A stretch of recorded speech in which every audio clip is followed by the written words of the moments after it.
it to the House. I call Barbara Stewart. Thank you, Mr Speaker. I rise on behalf of New Zealand First to speak to the Families Commission Bill. Yet again, we have been left totally disappointed by this bill. The Select Committee failed to make any changes that would change our position on this particular bill. New Zealand First opposes this bill because it has failed to make any worthwhile difference to families in New Zealand.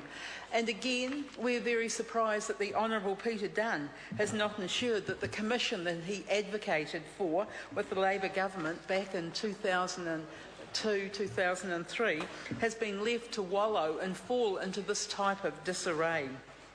Where was his support to ensure that it remained a vibrant, worthwhile, successful operation that could produce the results that were required to ensure that it remained operational?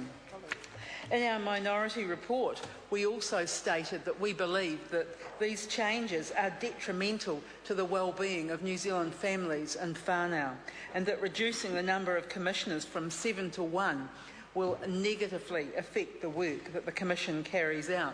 And if the complication of the projected budget that will be invested into Superu is added, the situation gets disorganised and issues will inevitably arise to the surface regarding accountability. So we have got a lot of questions about this revised family commission. We also question whether or not this family commission organisation is worthwhile when it does very much the same research as that is carried out by the Ministry of Social Development. We believe that the Families Commission can no longer be justified. It's time, really, that we work towards protecting the family unit rather than making steps that would be detrimental or provide no added value for it. And we believe that this amended bill has actually undermined the efforts to protect the family unit and children. The proposed changes do not really do any good whatsoever.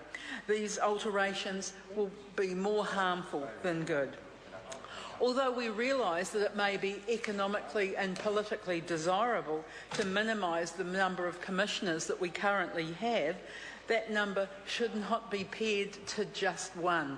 That is far too small.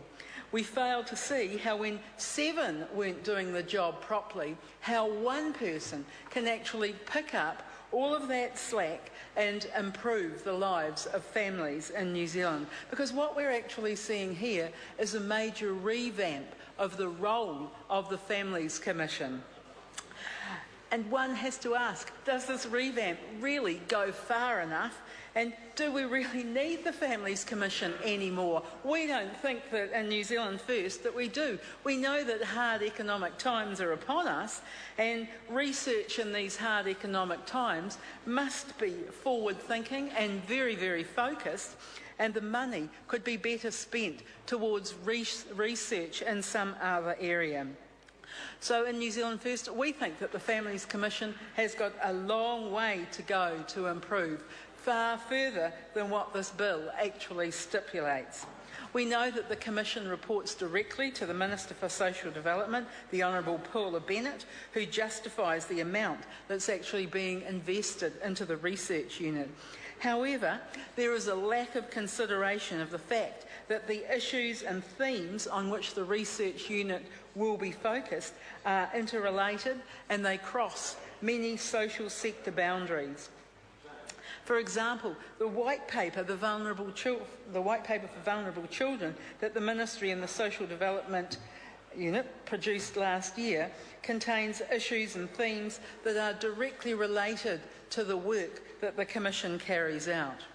These kinds of underlying problems will surface again and again and basically complicate the work that the Commission administers, especially with just one Commissioner now overseeing the entire organisation.